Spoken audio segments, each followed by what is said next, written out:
Hi everyone, Menachem Brodie here, your certified and experienced strength and conditioning coach today to give you an anti-rotational exercise. Those of you who read my blog will notice over and over again I refer to anti-rotation, or if you follow me on Facebook at Human Vortex Training, you see anti-rotation or strength training. We need to have balance and connecting the chassis together. So we have the rib cage, the spinal column, and the pelvis working as one. Well, today's going to be our baseline exercise for that. Now, that being said, there's a couple of things that we want to make sure that we're doing for this exercise. Number one, as long as it's allowed in your gym, we want to kick off our shoes. So here at CrossFit, that is both allowed and as long as your feet don't stink, we're all good. You can take them off. The reason for the barefoot is it's going to drive the neural drive, so the brain and muscle connection is going to be better, as well as take away that lift that most shoes have, which brings you forward, thus making the deadlift much more challenging. Personal story, I was training for powerlifting meet, I had my running shoes on, and I started going through my lift, thinking, oh, okay, we're all right. It's not okay. Everything felt off. My coach finally came and he looked at me during the warm-up. He's like, what the hell are you doing? Don't wear your running shoes, put on your Olympic shoes. So very different shoes, very different reasons to wear them, but keep that in mind. We want to try and do this barefoot.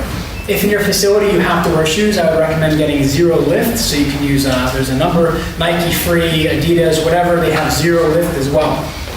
Once you're set up for that, the exercise itself is going to be using the kettlebell. We want to make sure our chest, nose, and zipper are in a straight line. So the whole point of this exercise is to resist torquing to one side or another, or turning to one side or another. We don't want to do that. We want to try and stay nice and straight and tall. So what we're going to do, number one, we're going to set up the kettlebell or dumbbell so that the center of gravity for that, the center of mass, is going to be even with the big knuckle of the toe. So that's very important. The big knuckle of the big toe, that's where we want to set up.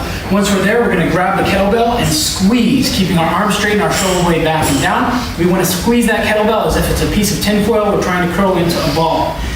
Now, once we have that, we want to keep a nice spinal alignment. So my whole spine should be nice and straight. For those of you cyclists and time trialists out there and triathletes who are here, this is not an exercise for you. You should only be doing this exercise once you have a nice neutral spinal alignment, not hyperextended, not thoracically flexed. So keep that in mind. If you're not sure, start with a lighter weight, even off of a platform of 1 or 2 if you like. So you can bring that weight up so you can maintain a neutral spine.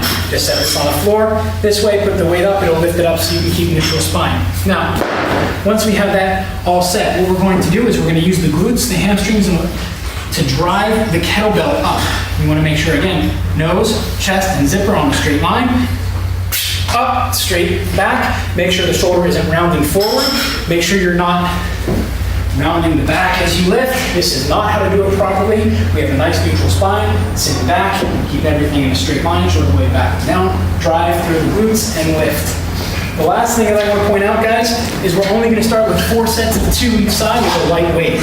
What we're looking for is anti-rotation, which means you may not feel this exercise the same day, but the next day you may feel it in through the obliques around the side.